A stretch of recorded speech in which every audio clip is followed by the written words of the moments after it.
Hello friends, welcome to this new lesson. यहाँ इस नई सीरीज़ में हम शुरू करेंगे केमिकल काइनेटिक्स। तो पहले हम ये देखेंगे कि कोई भी रिएक्शन होती है। रिएक्शन आई होप आप समझते हो, रिएक्शन फिज़िकल रिएक्शन होती हैं, केमिकल रिएक्शंस होती हैं।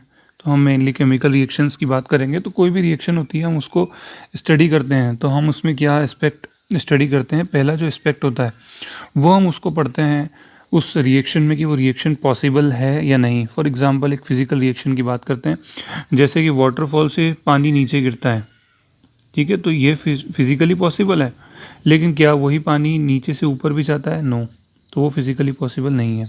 ठीक है, इसी तरह से एक हम रिएक्शन पढ़ते हैं H2 + O2 गिव्स H2O, तो ये रिएक्शन फिज़िकली पॉसिबल है। तो ये एक एक एस्पेक्ट ये होता है जो बताता है रिएक्शन पॉसिबल है या नहीं है।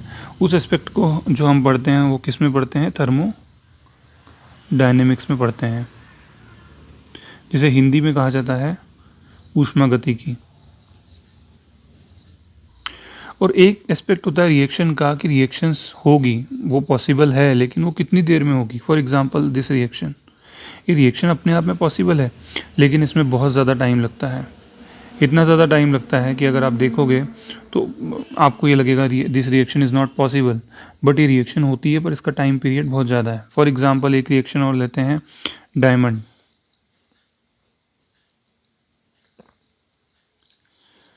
कन्वर्ट होता है ग्रेफाइट में। दोनों किसके एलोट्रॉप्स हैं? कार्बन के। ये रिएक्शन फिजिबल है, लेकिन ये इतनी ज़्यादा स्लो होती है कि हम लोग समझते हैं कि ये चेंज पॉसिबल नहीं है। लेकिन थर्मोडायनेमिकली अगर हम देखेंगे तो ये चेंज पॉसिबल है, बट ये रिएक्शन बहुत स्लो है। तो रिएक्शन की जब हम स्टडी करते हैं तो एक जो उसका एस्पेक्ट होता है वो होता है उसकी स्टेबिलिटी, और दूसरा होता है कि रिएक्शन का रेट क्या है, वो कितनी तेज़ी से होगी या नहीं होगी। ठीक है, अब जैसे एक एस्पेक्ट हम एक एग्जांपल और देखेंगे कोरोजन का। तो कोरोजन इज़ बेसिकली रिएक्शन किसकी होती है? आयरन की और ऑक्सीजन की। तो ये रिएक्शन क्या है? पॉसिबल है, क्योंकि होता है कोरोजन। बट ऐसा होता है क्या कि आप कोई भी आयरन की चीज़ लेके आएँ और विद इन सेकेंड्स वो कोरोड हो जाए? ऐसा नहीं होता। तो जब रिएक्शन की हम स्टडी करते हैं तो दोनों एस्पेक्ट को पढ़ना पड़ता है कि रिएक्शन पॉसिबल है या नहीं, और जो दूसरा एस्पेक्ट होता है उसके रेट का, कि उसका रेट जो है वो पॉसिबल है या नहीं।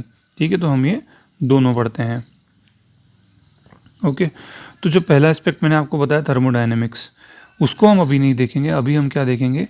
अभी हम देखेंगे केमिकल काइनेटिक्स। तो केमिकल काइनेटिक्स क्या होता है?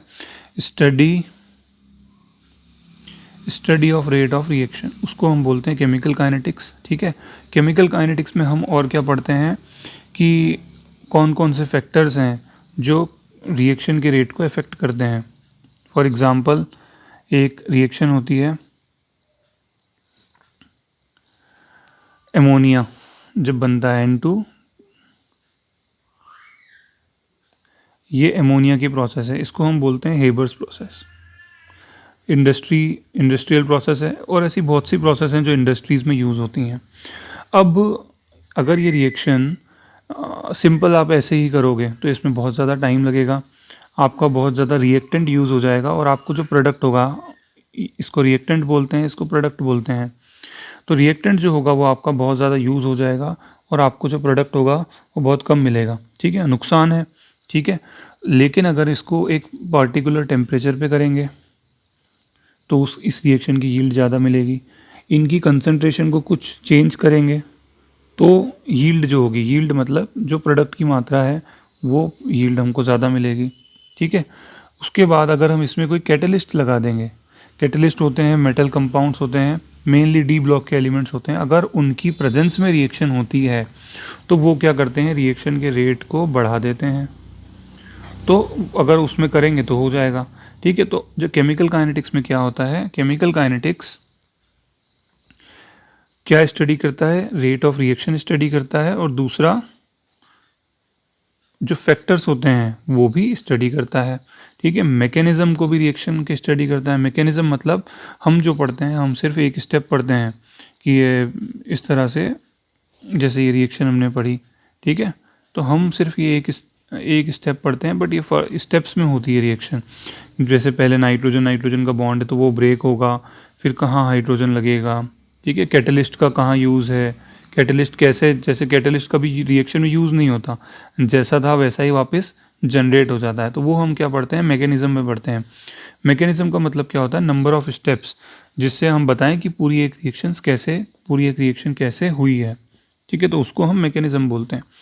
तो मैकेनिज्म आपका, तो हमने क्या पढ़ा कि केमिकल काइनेटिक्स में हम अभी जो नेक्स्ट लेक्चर्स में क्या पढ़ेंगे, एक तो हम ये पढ़ेंगे रेट ऑफ रिएक्शन, उसकी स्पीड पढ़ेंगे कितनी तेज़ी से होती है।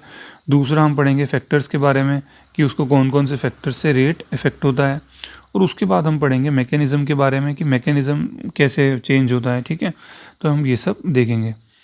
अब आप देखो कि थर्मोडायनेमिक्स और केमिकल काइनेटिक्स, आपको ये ध्यान रखना है कि ये एक दूसरे को कॉम्प्लीमेंट करते हैं, दोनों एक दूसरे के बिना अधूरे हैं, ठीक है। They are incomplete.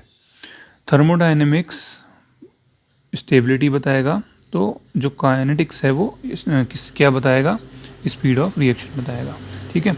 उसके अलावा आप देखोगे केमिकल काइनेटिक्स पढ़ने का क्या यूज़ है, तो मैंने आपको ये बताया कि ये रेट बताता है।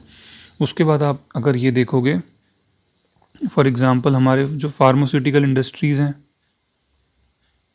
तो बहुत सारी रिएक्शंस होती हैं, ठीक है। तो हमको क्या चाहिए, हमको यील्ड ज़्यादा चाहिए, ठीक है, मटेरियल कम लगे, जो मेडिसिन का कॉस्ट हो वो कम हो। तो वो जब हम केमिकल काइनेटिक्स पढ़ते हैं तो हमारा ये वाला जो एम है, ये मकसद है, ये पूरा होता है। इंडस्ट्रियल डेवलपमेंट, बहुत सारे दूसरे केमिकल भी बनते हैं जैसे हेबर्स प्रोसेस। तो हेबर्स प्रोसेस में केमिकल काइनेटिक्स का कितना रोल है, टेम्परेचर की एक पार्टिकुलर कंडीशन है, अगर आप वो रखोगे तो हमको यील्ड ज़्यादा मिलेगी, ठीक है। इसी तरह से दूसरी इंडस्ट्रियल प्रोसेस भी हैं जिसमें केमिकल काइनेटिक्स का रोल है। तो इसलिए हम पढ़ते हैं केमिकल काइनेटिक्स को कि हमारी इंडस्ट्रियल डेवलपमेंट हो, हमको रिएक्शंस के मैकेनिज्म समझ में आए, ठीक है। किस तरह से रिएक्शन, हमारी बॉडी में बहुत सारी बायोकेमिकल रिएक्शंस होती हैं। तो ये जो बायोकेमिकल रिएक्शंस हैं, इसको भी जब हम स्टडी करते हैं तो वो भी एक केमिकल काइनेटिक्स का एक एस्पेक्ट है।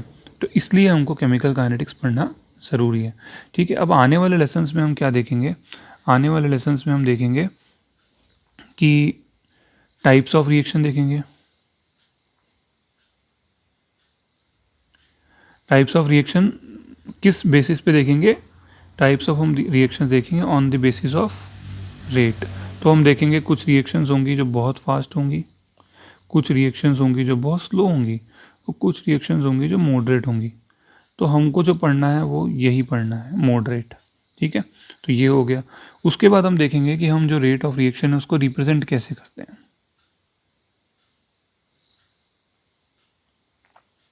रेट ऑफ रिएक्शन को रिप्रेजेंट कैसे करते हैं, तो आने वाले लेसन्स में हम ये देखेंगे। So okay, thank you so much.